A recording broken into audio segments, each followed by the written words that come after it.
karena ketidakpercayaan manusia sama Yesus kan. Dia kan di situ kan dia menyebutkan mereka pikir tuh dia menyamakan diri dengan Allah dan mereka itu nggak percaya gitu. Makanya Yesus itu dibunuh gitu, dibantai. Seperti itu. Coba dibaca Yohanes 10:36-nya. Yesus kan sudah mengatakan itu. Bahwa aku tidak menyamakan diriku dengan Allah. Bukan, aku tidak pernah menyamakan diriku dengan Allah. Kalian wahai orang-orang Yahudi yang salah paham dan memaksakan itu. Nggak ada kok Yesus mengatakan aku menyamakan diriku dengan Allah. Coba Yohanes 10:36 kan dijawab sama Yesus di sana. Yesus sendiri yang membantah kalau dia tidak menyamakan dirinya dengan Allah. Nggak ada Yesus menyamakan dirinya dengan Allah. Coba dibaca.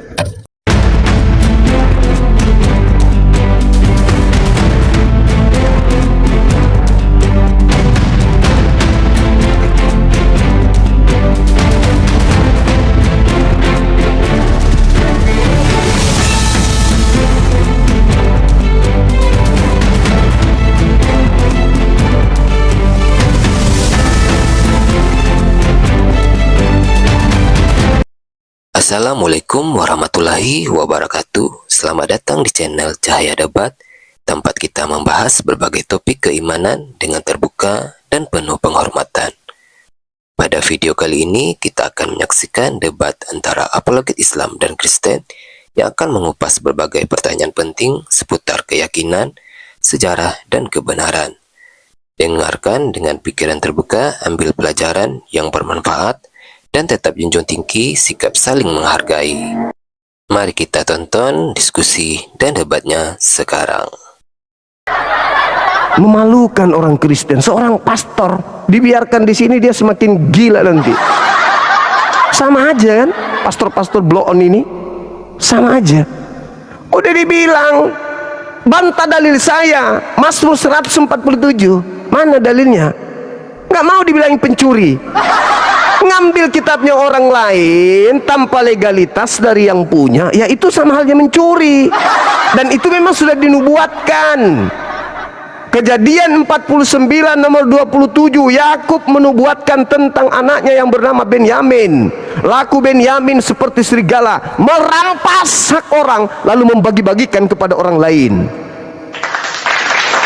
Paulus itu keturunan Benyamin, menurut dia berarti dia menggenapi serigala yang merampas kitabnya Yahudi lalu membagi-bagikan keluar Yahudi. Itulah yang dimaksud 23 dari Matius tadi yang kemarin kita bahas. Matius 23 nomor 15, menjelajahi daratan, menyeberangi lautan. Itulah pengikutnya orang neraka dan 2 kali lebih jahat daripada Paulus itu sendiri. Tengok kan, 2 pastor loh naik ke sini mempertontonkan 2 kali lebih jahatnya daripada Paulus. Sejahat-jahatnya Paulus, 2 orang ini, si kucuk tadi ini jauh lebih jahat daripada Paulus.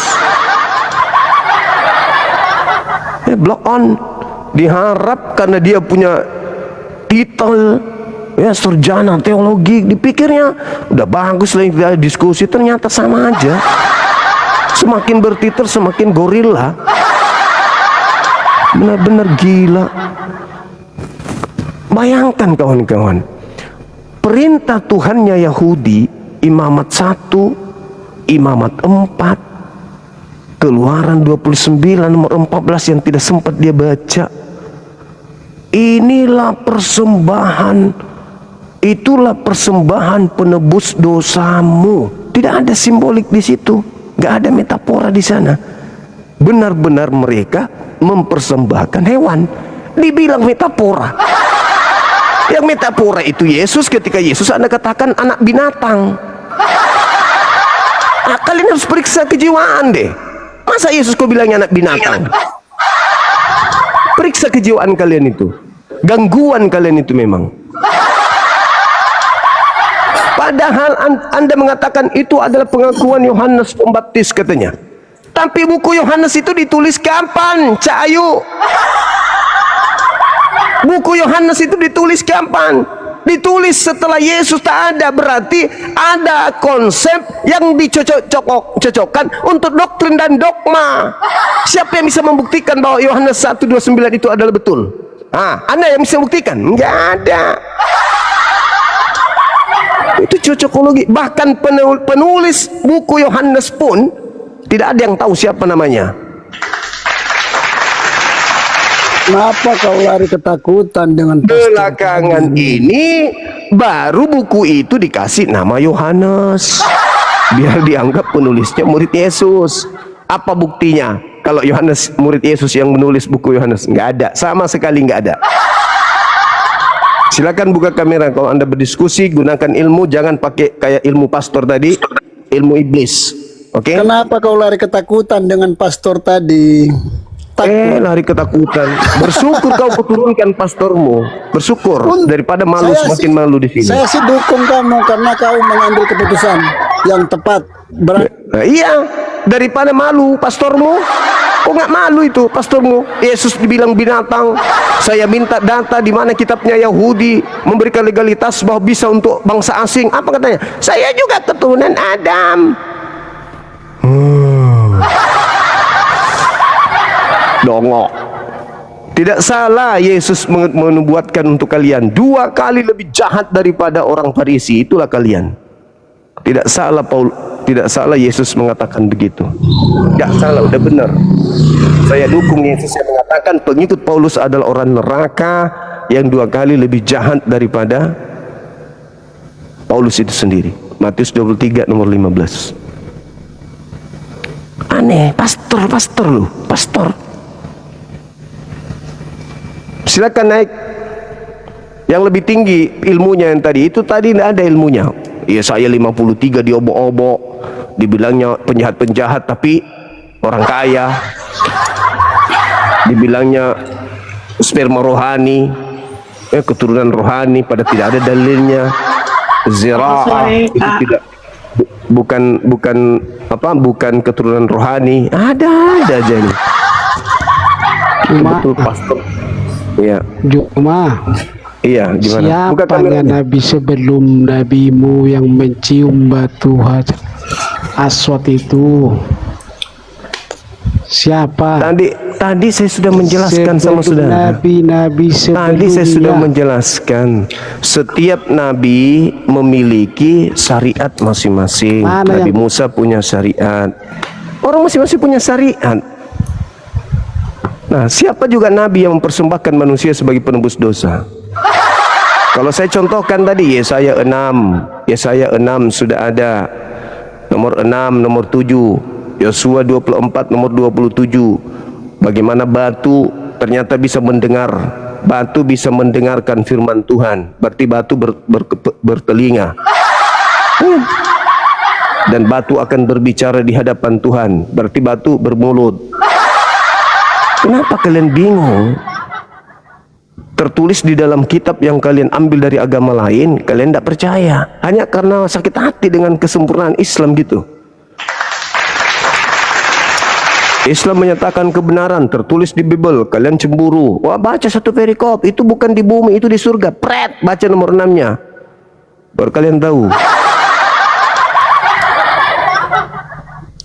Silakan buka kamera, saudara-saudara yang mau berdiskusi. Silakan. Saudara Yesi, buka kameranya kalau dari non Muslim, silakan. Jangan marah-marah, Bung. Nyantai aja. Saya nggak marah. Saya nggak marah, Bang.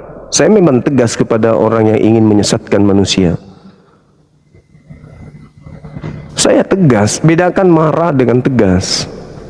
Percuma saya di sini kalau saya membiarkan penyesatan itu berlaku. Nggak bisa dong. Data ada datanya kok. Maksa.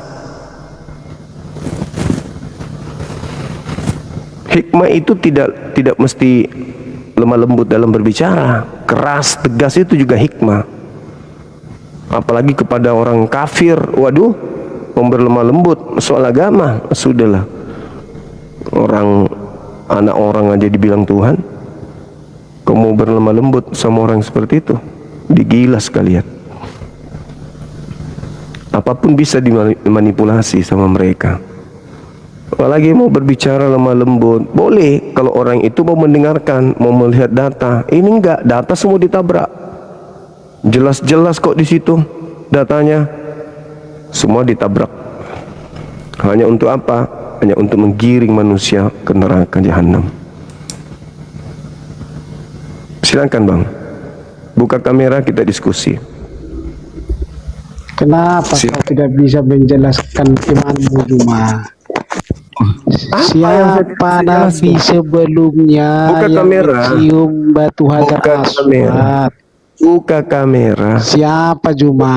Buka kamera. Buka Bisa kamera. enggak kau jelaskan imanmu Juma? Bisa. Buka Jangan. kamera. Buka kamera. Buka kamera. Oke. Kalau saya perlihatkan Anda ini, coba ya. Nah, coba kita buka video lagi. Ini siapa yang mencontohkan seperti ini? Kalian yang memulai ya. Sabar teman-teman, sabar. Ini pertanyaan-pertanyaan orang konyol penyembah makhluk kuburan memang harus kita ladeni.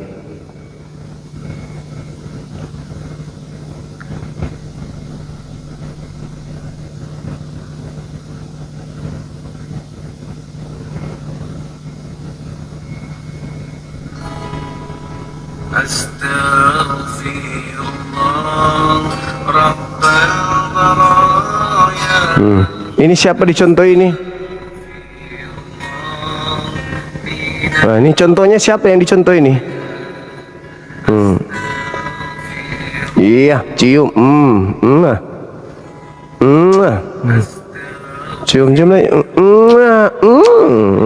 Duit, masuk duit. Cium. Bayar. Cium lagi, Dek. Cium lagi. Bayar. Cium lagi, Dek, cium. Bayar. Cium. Bayar. Cium. Awas jangan sampai lecet kena bekas paku. Masih sakit kakinya. Cium, Dek. Cium, Dek. Cium. Lagi, Dek.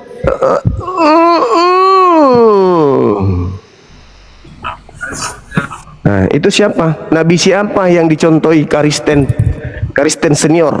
Ingat, Katolik itu adalah induk dari semua Kristen. Siapa yang dicontohi? Kristen mula-mula mencium patung manusia. Nabi siapa itu? Sampai muncul Protestan karena nggak terima agamanya mencium patung manusia. Malu, bikinlah sekte baru namanya Protestan. Mungkin Protestan itu mungkin maksudnya protes terhadap setan, karena hanya setan yang membuat patung dan mencium patung itu. Mungkin, saya nggak menuduh, tapi bisa jadi Protestan protes terhadap setan, bisa jadi kan? Karena kan dilarang, jangan kau membuat patung yang menyerupai apapun baik di langit maupun di bumi, ya kan? Nah, tapi Kristen pertama kali membuat patung dan menciumnya. Nabi mana yang dia contohi? Syadab. Halo saudara dari Katolik Protestan. Halo.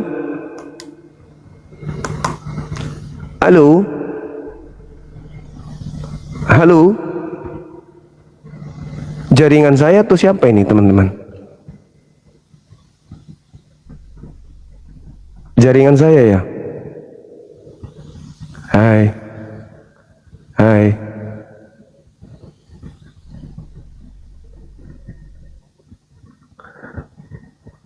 Aman kan ya? Aman. Tapi YouTube nggak aman. Terputus juga di YouTube.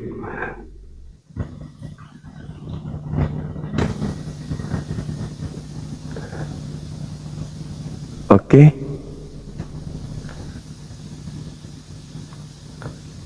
YouTube aman ya, teman-teman.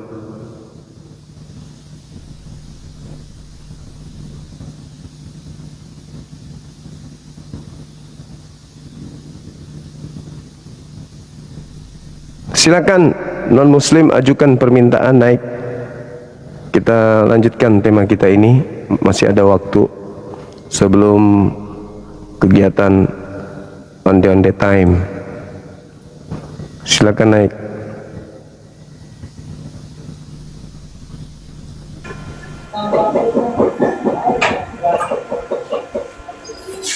Halo, semangat siang. Selamat siang.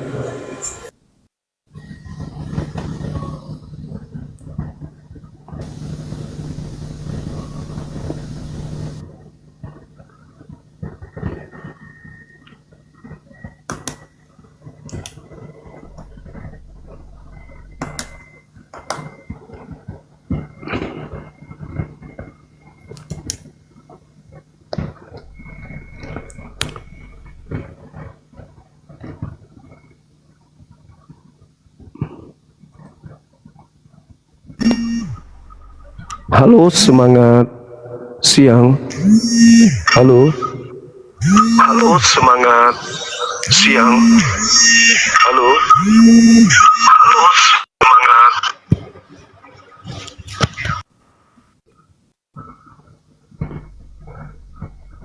Halo, semangat siang.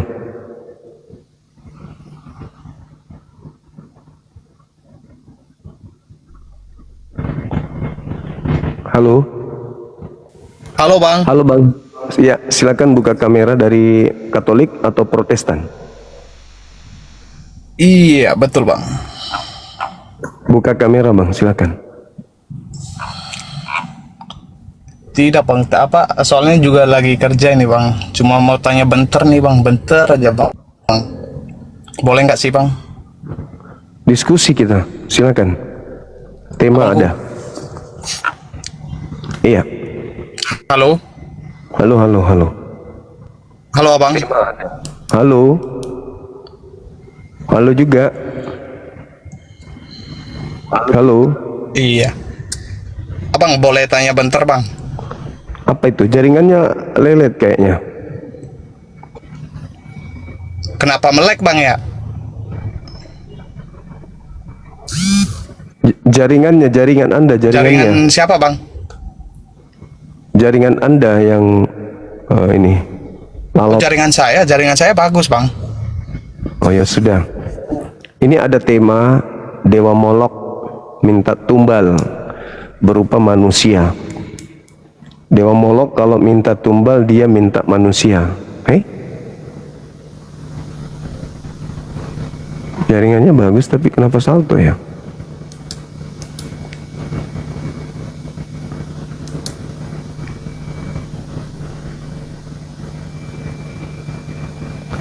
Silakan teman-teman sekalian.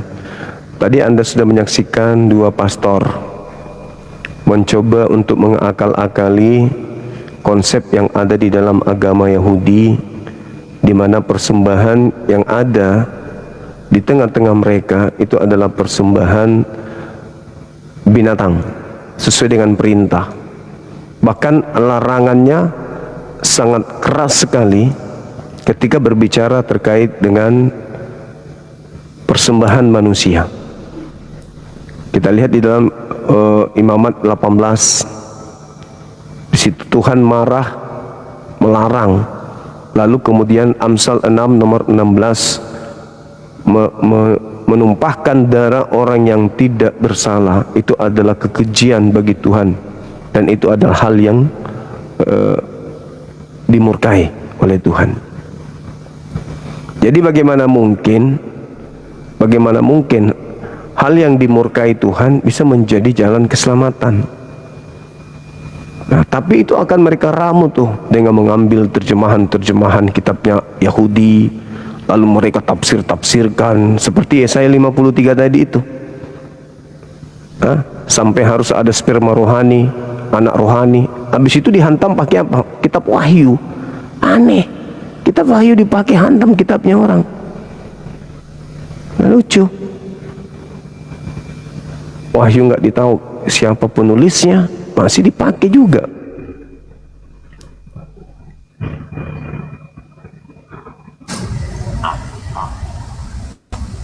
Bang, Halo, silakan. jaringannya udah bagus. Kamera.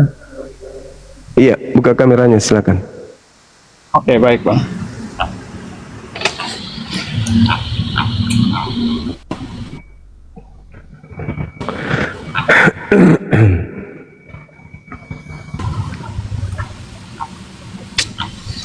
Oke.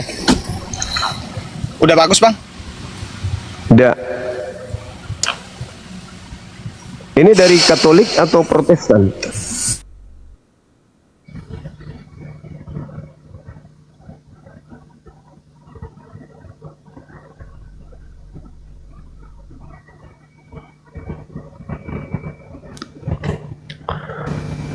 Jaringanmu bosku. Roh Kudus mau mana? Suruh Roh Kudus datang biar dia perbaiki jaringan.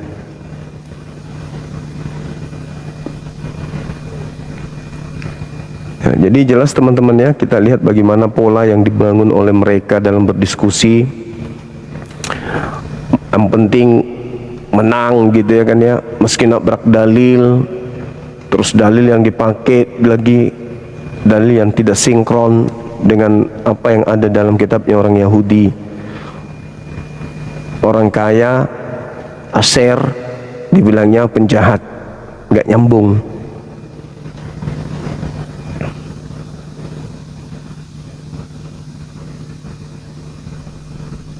Silakan saudara Oten naik.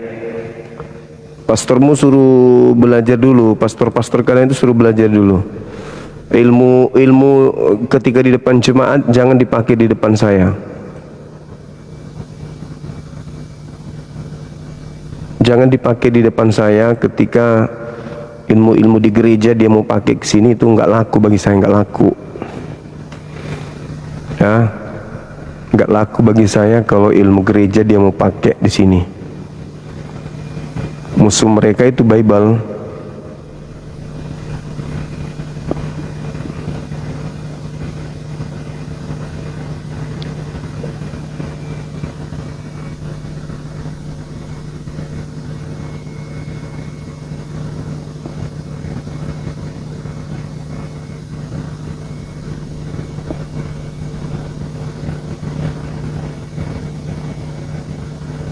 Halo, coba minta permintaan ke atas dulu teman-teman. Bisa ya?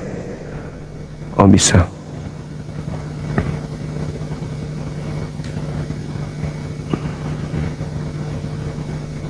Kira nggak bisa. Masuk aku Halo, Halo, assalamualaikum. Waalaikumsalam. Dari mana Ibu? Halo.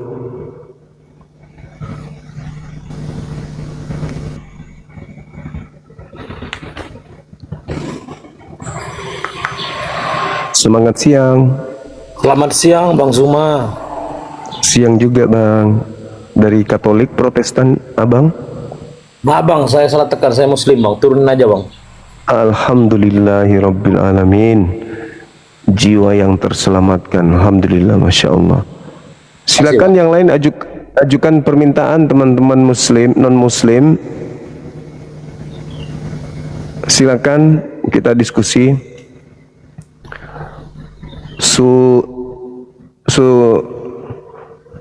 Sutono. Kak, halo. Kenapa akunku Harmoni diblokir? Ini ngelek-ngelek nah. Ih. Diblokir sama siapa? Kenapa kakak blokir akunku? Siapa yang blokir? Yang blokir siapa? Coba. Kreatif telah memblokir. Kreatornya dibilangnya gitu. Kok bisa? Kreatornya dong. Iya. Oh, kreator apa? Kakak Kalau blokir kreator itu aku maksudnya yang apa? Harmoni dalam rasa. Aku baru mau Tunggu. jelasin yang ayatnya anak domba itu kan Yesus sendiri yang ngomong. Coba aku mau pindah soalnya ini. Mana namanya di sini? Yang memblokir. Ada yang cemburu kali. Astaga. Ada yang tapping, ada yang cemburu. Enggak ada di sini kok yang Harmoni itu ya. Kakak. Iya, Harmoni dalam rasa. Enggak ada diblokir, enggak ada. Aku diblokir. Enggak ada diblokir di sini. Yang diblokir di Aku sini. masuk lagi yang di Harmoni. Coba, enggak ada diblokir. Enggak bisa. Enggak ketemu jadinya.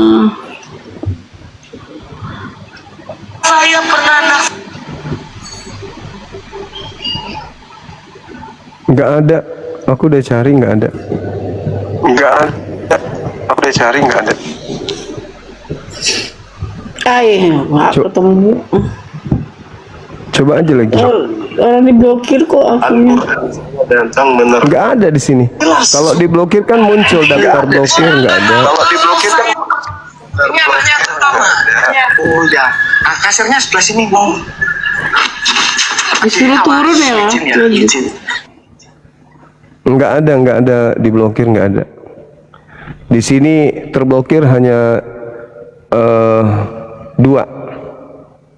Gumasa dan nama akunnya bahasa kotor. Gitu aja, nggak ada yang lain. Coba ajukan permintaan lagi. Yang harmoni ya. Nggak ada di sini, nggak ada.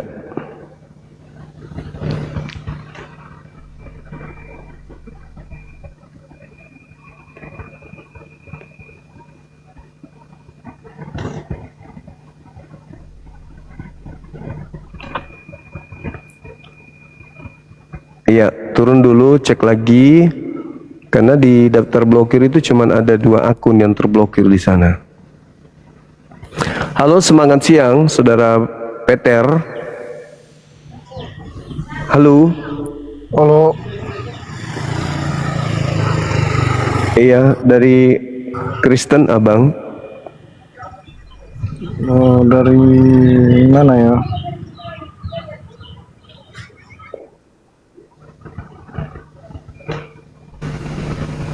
Asalnya aja dia nggak tahu dari mana.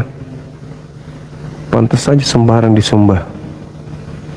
Dia nggak sadar dia berasal dari mana, teman-teman.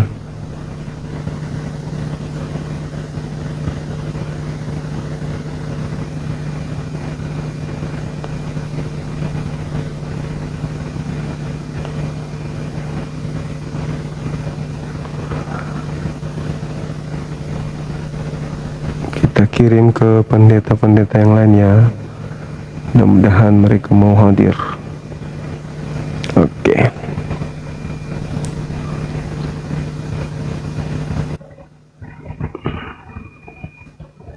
Putra Kayung Utara. Halo, semangat siang. Oh, selamat siang, Pak. Siang dari Kristen. Aduh, maaf. Salah tekan, Pak. Islam ya. Oke. Alhamdulillah, makasih Bang, terima kasih. Salam kenal. Silakan ajukan permintaan teman-teman non-muslim. Kita berdiskusi membahas tema kita ini. Dewa Molok minta tumbal. Kalau pencipta langit dan bumi enggak minta tumbal, hanya minta kurbanot, persembahan untuk mendekatkan diri kepadanya. Gitu. Halo Kak, selamat sore. Sore. Diblokir enggak kan? Tadi diblokir, sekarang sudah bisa. Oh, ya silakan. Itu salah pencet kali. Mungkin. Silakan. Oke Kak, yang Kakak bilang yang tadi dasarnya yang anak domba itu di mana gitu ya? Iya, yang Yohanes 1:29. Bukan cuma itu aja Kak, pernyataan bahwa yang memberitakan tujuan kedatangannya sebelum peristiwa penyaliban itu terjadi itu Yesus sendiri dalam Matius 20 ayat 28 itu juga sama seperti anak manusia datang bukan untuk dilayani melainkan untuk melayani dan untuk memberikan nyawanya menjadi tebusan bagi banyak orang, seperti itu Kak. Iya, itu nggak salah. Di dalam Itu Matius 26 ayat 28 juga saat perjamuan terakhir Yesus berkata, sebab inilah darahku, darah perjanjian yang ditumpahkan bagi banyak orang untuk pengampunan dosa. Jadi untuk pengampunan dosa Kak. Seperti itu. Lalu penjelasan kalau di Rasul Paulus itu di dalam Roma 5 ayat 8. Tetapi Allah menunjukkan kasih-Nya kepada kita oleh karena Kristus telah mati untuk kita ketika kita masih berdosa. Oke. Terus di dalam 1 Korintus 15 ayat 3, sebab yang sangat penting telah kusampaikan kepadamu ialah bahwa Kristus telah mati karena dosa-dosa kita sesuai dengan kitab suci. Terus di dalam Efesus 1 ayat 7, Bluetooth disconnected. Oke. sebab Silakan. di dalam Dia dan oleh darahnya kita beroleh penebusan, yaitu pengampunan dosa menurut kekayaan kasih karunia-Nya. Lalu ada juga penjelasan tentang Rasul Petrus. Petrus 2 ayat 24. Ia sendiri telah memikul dosa kita di dalam tubuhnya di kayu salib, supaya kita yang telah mati terhadap dosa hidup untuk kebenaran. Oleh bilur-bilurnya kamu telah sembuh. Jadi bukan berarti tuh kita hidup di dalam dosa, Kak. Ya, tapi supaya kita yang telah mati terhadap dosa. Jadi dosa itu harus mati juga gitu. Hidup untuk kebenaran, oleh bilur-bilurnya kamu telah sembuh gitu, Kak. Terus dalam 1 Petrus 3 ayat 18, sebab juga Kristus telah mati sekali untuk segala dosa kita. Ia yang benar untuk orang-orang yang tidak benar. Ia yang benar untuk orang-orang yang tidak benar, supaya ia membawa kita kepada Allah. Kayak gitu. Di Pembaptis dan Yohanes Penginjil itu Yohanes 1 ayat 29. Pembaptis tersebut sebagai lihatlah anak domba Allah yang menghapus dosa dunia. Nah, di situ juga Yohanes mengatakan bahwa dia anak domba Allah yang menghapus dosa dunia. Seperti itu dia mengakui. Terus di dalam Yohanes 2 ayat 2 juga, dan ia adalah perdamaian untuk segala dosa kita, dan bukan untuk dosa kita saja tetapi juga untuk dosa seluruh dunia. Jadi seluruh dunia, Kak, bukan hanya yang Kakak bilang orang Bani Israel aja. Nah, Yesus itu adalah benar yang dizalimi, tidak bersalah, tapi dia dihukum gitu, Kak. Terus penyaliban itu bukan sekedar kecelakaan sejarah, melainkan kerelaan Yesus untuk menjadi korban penebus dosa guna pendamaian manusia dengan Tuhan, seperti itu. Jadi kalau kayak Abraham zaman dulu itu seperti kan dia korbannya tuh berupa kambing domba gitu ya. Oke. Saya boleh bicara? Iya, boleh. Oke. Jadi di antara kitabnya Yahudi ini yang saudara Kristen sebut Perjanjian Lama dengan kitabnya orang Kristen yang Perjanjian Baru, Yesus berada di tengah. Yesus ketika datang mengajarkan ini, bukan mengajarkan ini. Nah, ketika ini yang diajarkan, tokoh yang dijajakan di dalam buku ini, kitab ini adalah Yesus, betul? Ya. Jadi Yesus dengan tragedi penyaliban yang ada di tengah-tengah Yahudi itu dijadikan sebagai bahan di dalam kitab ini. Nah, muncul pertanyaan, apakah buku ini dikenal oleh Yesus? Jawabannya tidak. Apakah buku ini punya misi menjadikan tokoh Yesus sebagai jualan agar diterima kepada bangsa asing? Jelas iya. Jadi kalau adik ini kemudian membaca surat-surat atau data-data untuk melegalkan Yesus sebagai kurban, maka itu wajar Anda menggunakan itu. Kenapa?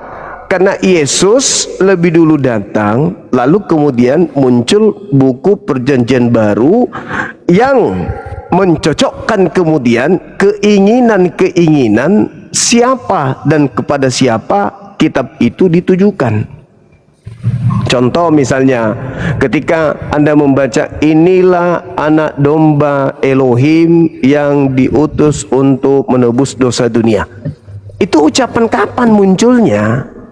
Ucapan yang muncul puluhan tahun setelah Yesus tak ada di bumi. Ketika Anda membaca buku Matius, buku yang ditulis tahun 60-an, sekitar 30 tahun setelah Yesus tak ada di bumi. Ketika Anda membaca surat Paulus, surat yang datang ditulis oleh Paulus 30 tahun kurang lebih setelah Yesus tak ada di bumi. Kitab Wahyu Anda baca, kitab yang ada kurang lebih 70 tahun setelah Yesus tak ada di bumi. Mereka menuliskan untuk menjadikan Yesus sebagai tokoh. Inilah dia datang menebus dosa manusia, dia datang untuk menebus dosa manusia.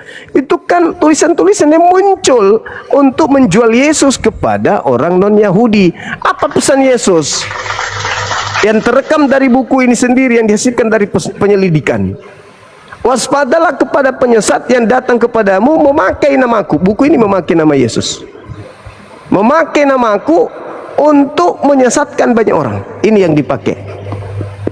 Nama Yesus dijual di sini untuk menyesatkan banyak orang. Sekarang apa pembuktian kebenaran dari kalimat saya itu?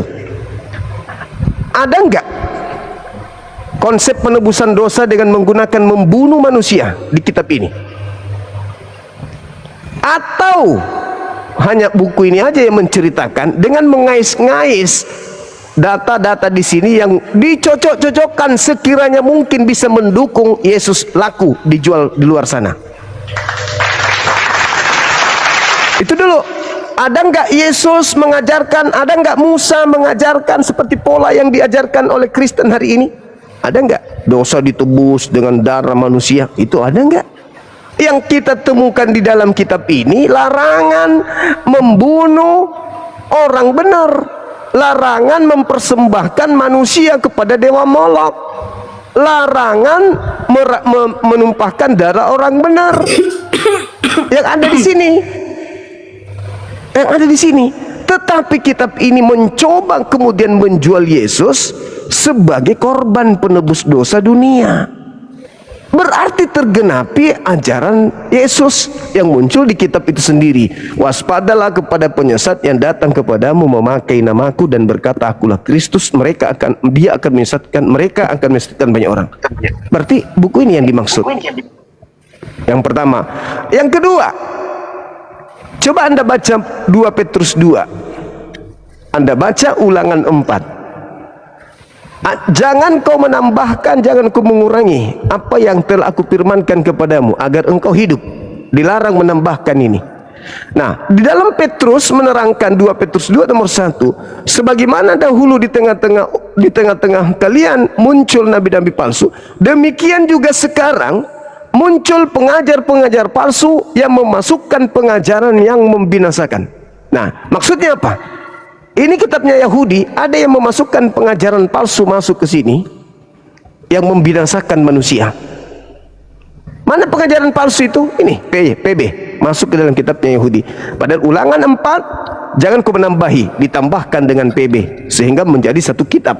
Jadilah seperti kitab Anda sekarang ini, PB Perjanjian Baru dan Perjanjian Lama digabung. Kitabnya orang Yahudi yang adalah firman Tuhan digabung dengan karangan-karangan manusia yang dihasilkan dari penyelidikan. Jadilah satu kitab. Tergenapilah kemudian yang diajarkan oleh 2 Petrus 2:1 tadi. Kemudian 2 poin ini saya katakan kepada saudari bahwasanya Yesus tidak pernah mengenal buku ini. Yesus tidak pernah memberikan legitimasi kepada buku ini. Tetapi orang yang mengimani kitab ini akan ngotot mengatakan Yesus itu Yesus itu Yesus itu Yesus. Padahal buku ini muncul belakangan untuk dicocok-cocokkan agar Yesus bisa dijual ke bangsa Roma, Yunani dan bangsa asing lain. Silakan. Jadi kan tadi kakak menyebut bahwa Musa ya, tentang Musa ya. Apakah ada gitu ya menyebut bahwa dari darah nyawa gitu kan? Ini aku mau jelasin tentang Musa menulis aturan dasar tentang kurban dalam hukum Taurat. Itu di dalam Imamat 17 ayat 11 ya. Karena nyawa makhluk ada di dalam darahnya, dan aku telah memberikan darah itu kepadamu di atas mezbah untuk mengadakan perdamaian bagi nyawamu, karena darah mengadakan perdamaian demi nyawa. Nah, dosa itu berat. Pelajaran dari Musa itu, dosa itu berat dan upahnya adalah maut atau nyawa. Harus ada nyawa yang keluar atau darah untuk pergantian nyawa manusia yang berdosa ya, Bang, berdosa. Kaitan dengan Kristen, di zaman Musa yang dipakai adalah darah hewan atau sapi atau kambing. Namun hewan tidak setara dengan manusia, maka Yesus datang sebagai manusia sempurna untuk menjadi kurban yang sebanding dengan nyawa manusia. Nah, kalau peristiwa saat bangsa Israel hendak keluar dari Mesir itu ya, Musa memerintahkan mereka untuk menyembelih domba dan membubuhkannya darah pada ambang pintu. Pelajaran Musa hanya rumah yang ditandai dengan darah yang selamat dari hukuman mati. Kaitan dengan Kristen, Yesus disebut sebagai domba Paskah kita. Darahnya menjadi tanda perlindungan supaya kita selamat dari hukuman kekal. Bukan berarti kita itu membunuh Yesus atau apa, tapi kan memang itu sudah perjanjian Tuhan sendiri itu, Kak. Seperti kayak di Yesaya itu kan sudah dituliskan bahwa akan datang seorang anak itu kan, jadi Mesias, itu sudah tertulis sebelumnya. Nah, Oke, jadi gini. ya, itu. Ketika kita melihat pola yang ada di agama Yahudi ya, taruhlah misalnya di imamat 4 itu dipersembahkan untuk imam lah. Imam yang dipersembahkan adalah domba, kemudian ada yang dipersembahkan lembu, ada yang dipersembahkan kambing jantan, kambing betina, dan seterusnya. Maka yang terjadi polanya di sana adalah orang datang mempersembahkan domba, disaksikan oleh imam-imam, dipersembahkan di atas mezbah, darahnya dipercikkan atau dibakar segala macam. Itu adalah tradisi. Yang terjadi di Yesus itu tidak begitu. Yang terjadi di Yesus itu adalah pembantaian, Iya, itu penganiayaan. karena ketidakpercayaan manusia sama Yesus kan. Dia kan di situ kan dia menyebutkan mereka pikir tuh dia menyamakan diri dengan Allah dan mereka itu nggak percaya gitu. Makanya Yesus itu dibunuh gitu, dibantai. Seperti itu. Coba dibaca Yohanes 10:36-nya. Yesus kan sudah mengatakan itu, bahwa aku tidak menyamakan diriku dengan Allah. Bukan, aku tidak pernah menyamakan diriku dengan Allah. Kalian wahai orang-orang Yahudi yang salah paham dan memaksakan itu. Enggak ada kok Yesus mengatakan aku menyamakan diriku dengan Allah. Coba Yohanes 10:36 kan dijawab sama Yesus di sana. Yesus sendiri yang membantah kalau dia tidak menyamakan dirinya dengan Allah. Enggak ada Yesus menyamakan dirinya dengan Allah. Coba dibaca. Apakah dia menyamakan dirinya dengan Allah? Kan tidak. Aku dan Bapa adalah satu. Yohanes 10 berapa? Yohanes 10 nomor 36. 36 dia. Tetapi masihkah kamu berkata kepada Dia yang dikuduskan oleh Bapa dan yang telah diutusnya ke dalam dunia, engkau menghujat Allah, karena aku telah berkata aku anak Allah. Nah, Yesus hanya mengaku sebagai anak Allah kan? Masihkah kau mengatakan aku menghujat? Padahal aku adalah orang yang diutus untuk menyampaikan firman Allah, dan aku hanya mengatakan aku adalah anak Allah.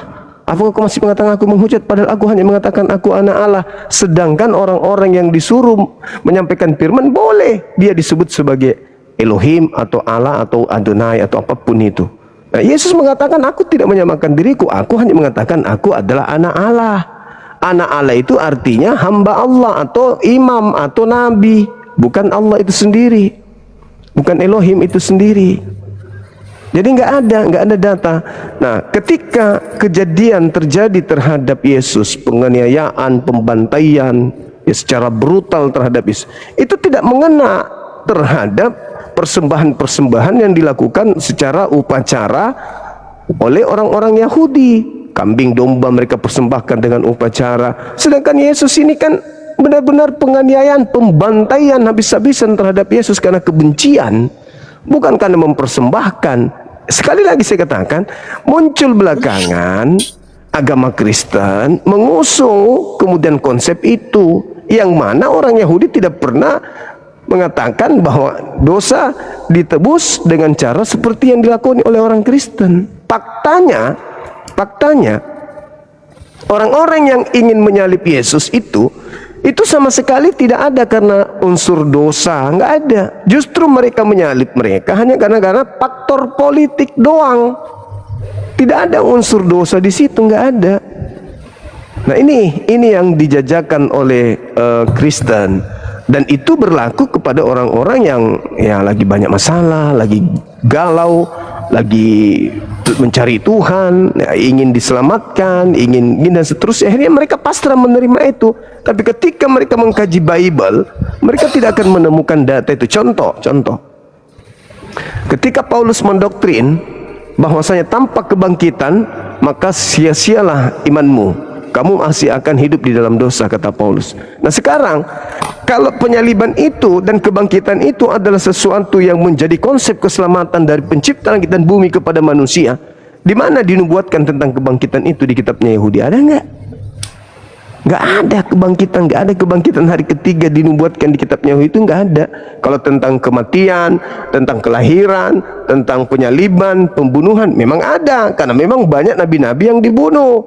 Tetapi kalau keluar dari kubur pada hari ketiga untuk menyelamatkan manusia, itu nggak ada satupun data di kitabnya Yahudi seperti itu.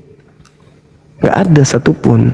Mau dicari bolak-balik nggak akan ada ditemukan bahwa bangkit dari kubur adalah lambang mengalahkan maut untuk menebus dosa manusia dan seterusnya. Itu hanya ada di konsep Paulus doang. Nggak ada di kitabnya Yahudi. Cari. Kalau ada, ya besok bisa kita ke pelaminan. Kalau ada nggak? Coba cari. Ada nggak di kitabnya orang Yahudi? Nah, bahwa Mesias mati, bangkit pada hari ketiga di antara orang mati. Ada nggak? Kalau ada, telepon Ustadz Dio.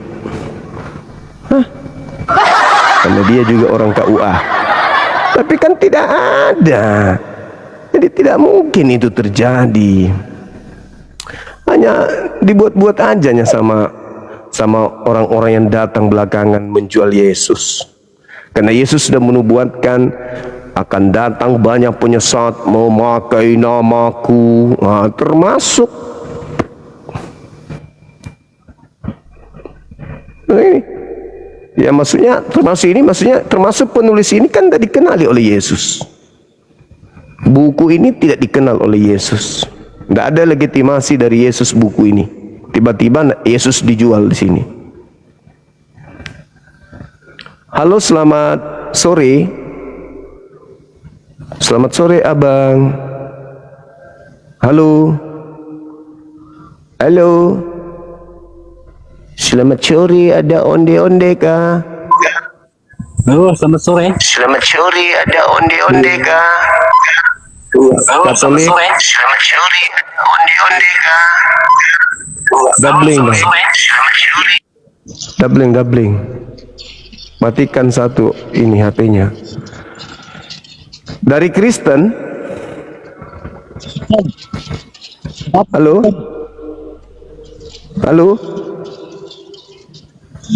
Dari Kristen, Bang. Ya, Protestan. 100% Protestan. Oke, silakan buka kamera, Bang. Kita diskusi. Nggak bisa on-cam. Lepas masker dulu lah baru saya on-cam.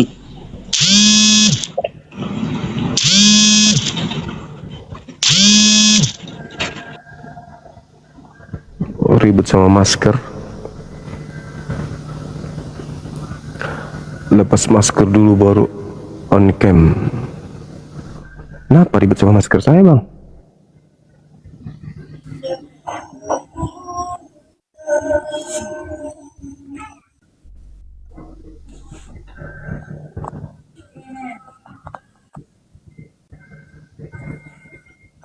Assalamualaikum Bang Suman. Waalaikumsalam. Sehat.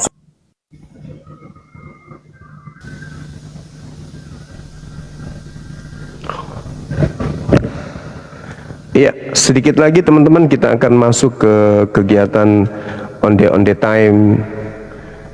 ya, materi-materi yang sangat-sangat luar biasa, dan saya minta kepada Dinda Jibril jelas naik sini untuk menjelaskan materi tentang yang berkaitan dengan pastor tadi, karena saya nggak sempat tunjukkan dalil atau data terkait tawaf, hajar aswad dan seterusnya. Nanti izin azhar nanti saya berikan ruang, karena itu sangat bermanfaat. Seperti kemarin kan, data sangat-sangat mantap disajikan kepada kita semua. Ya, mereka adik-adik kita ini, anak-anak kita ini, anak-anak berdata semua. Kalau Bang Suma itu lebih mengedepankan mantik, Bang Suma lebih mengedepankan logika. Kalau teman-teman kita ini, adik-adik kita itu mengedepankan data. Itu luar biasanya apologet Islam Indonesia, saling melengkapi. Ada yang ahli manuskrip, ya, ada yang ahli bubukin penghujat dari Tritunggal, Trinitas, Trimurti, Trikekwek, Trisutrisno, Trisula dan seterusnya. Itulah dia Dinda Kores. Banyak di AMPI ini yang punya talenta yang luar biasa, yang ilmunya luar biasa. Silakan teman-teman non muslim, masih ada waktu sebelum kegiatan onde-onde time ini.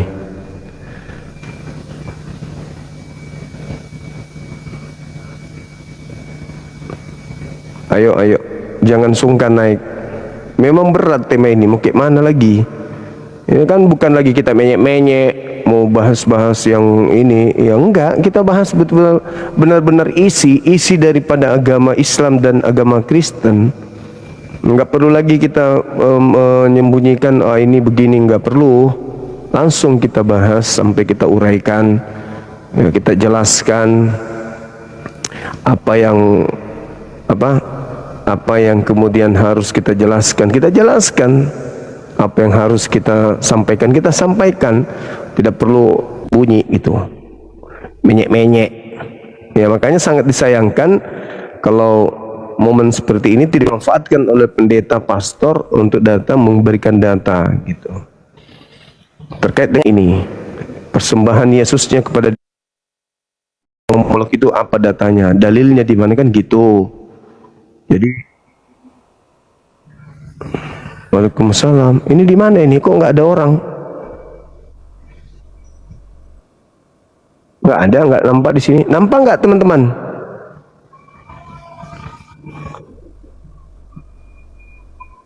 Kalau kami nggak melihat apa siapa-siapa.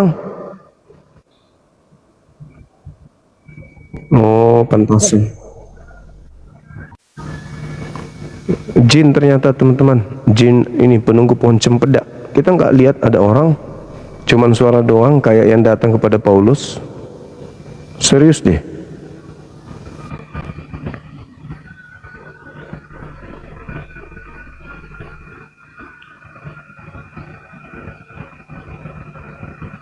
Ya, harusnya kan data yang dia bawa, apakah ada Tuhan minta persembahan darah manusia? Yesaya 53 pula tuh bawa tuh. Bikin malu. Tiap saat kitabnya Yahudi aja dibawa-bawa. Nggak mau pakai kitabnya sendiri. Sementara yang punya kitab tidak memahami, itu kan gimana ceritanya ya? Taruhlah misalnya Al-Quran ini kan, Al-Quran ini kitab kita. Terus ada yang ngambil terjemahannya, lalu bikin agama baru. Setelah mereka mengambil terjemahan Al-Quran, lalu membuat agama baru, mereka bikin kitab juga yang dicocok-cocokkan dengan terjemahan kitab kita ini. Tetapi terjemahan Al-Quran sudah meninggalkan aslinya. Jadi terjemahan yang ada di dalam terjemahan yang seharusnya itu dipakai, diwarnai sesuai dengan warna buku baru, yaitu perjanjian baru. Nah, itulah gambarannya. Jadi sekali lagi, Al-Quran, mereka ambil Al-Quran ini sebagai kitabnya umat Islam, itu diterjemahkan dalam bahasa Indonesia. Setelah diterjemahkan ke dalam bahasa Indonesia, digunakan oleh agama baru yang bukan Islam. Terjemahan Al-Quran diambil oleh agama baru yang bukan Islam. Terjemahan Al-Quran diberi warna sesuai dengan kitab agama baru tersebut. Nah, itulah yang terjadi sekarang. Lalu yang punya kitab, yang memegang terjemahan yang sudah diwarnai oleh mereka ini, ya, dia kalau masuk di Mekah sana kita ludahin. Karena di dalam Al-Quran ini melarang kemudian orang yang tidak suci masuk ke dalam Mekah. Mereka datang, kita ludahin. Tapi di luar orang Islam, ketika dia datang kepada mereka dengan membawa terjemahan Al-Quran, mereka mengatakan apa? Kami ini adalah penerus agama Islam loh, karena tidak ada keselamatan di luar Islam, maka kami menggunakan terjemahan kitabnya umat Islam. Tapi terjemahannya itu sudah menggunakan warna mereka sendiri. Nah, apakah umat Islam harus komplain terhadap mereka? Enggak perlu. Kenapa? Karena yang mereka pakai ya terjemahan doang, bukan firman Tuhan, bukan firman Allah. Yang firman Allah ini, itulah gambarannya kenapa Yahudi tidak marah kepada mereka dengan mereka memelintir terjemahan EGP. Itu kan bukan kitab Musa. Yang kitab Musa yang bahasa Ori, itu kan cuma terjemahan yang diterjemahkan dalam bahasa Septuaginta di abad ketiga sebelum Masehi. Jadi orang-orang Yahudi itu nggak pernah mau marah, mau komplain kepada mereka, karena mereka gunakan cuma terjemahan. Seibarat kita, ada yang menggunakan terjemahan Al-Quran, lalu mereka bikin agama baru. Ya paling kita akan umumkan sekte sesat. Sebagaimana orang Yahudi mengatakan orang Kristen itu adalah sekte yang sesat juga, bidat. Menurut mereka, ya begitu juga kalau terjemahan Al-Quran dipakai lalu dibentuk untuk menjadi sebuah kitab di agama baru di luar Islam. Teman-teman di bawah paham nggak analogi saya ini? Paham nggak? Kalau nggak paham besok kawin lagi kalian. Artinya masih susah untuk memahami. Ah, paham, tidak jadi nikah yang sudah paham. Ah, paham, gak usah nikah, takut sama bini pasti yang bilang paham. Kalau aku sih nggak paham banget apa yang saya katakan barusan. Jadi saya masih ada peluang untuk menikah, ya kan? Ah, hei, masalah generasi. Ayo adik-adik api, silakan ajukan permintaan. Naik ke atas, kita bahas. Adinda tolong bahas, berikan materi-materi yang berdata terhadap anak-anak kita di bawah, saudara-saudara kita, terkait dengan tema dari dua pastor yang terguling dan dibungkus daun pisang lalu kita buang ke sungai tadi. Kita telah menyaksikan bagaimana apologet Islam dan Kristen menyampaikan argumen dengan keyakinan mereka masing-masing. Perbedaan yang ada bukan untuk memperkeruh suasana, tetapi menjadi ruang untuk saling memahami dengan lebih dalam. Semoga diskusi ini menambah wawasan kita dan mendorong kita untuk mencari kebenaran dengan hati yang jujur dan pikiran yang terbuka. Terima kasih sudah menyaksikan sampai akhir.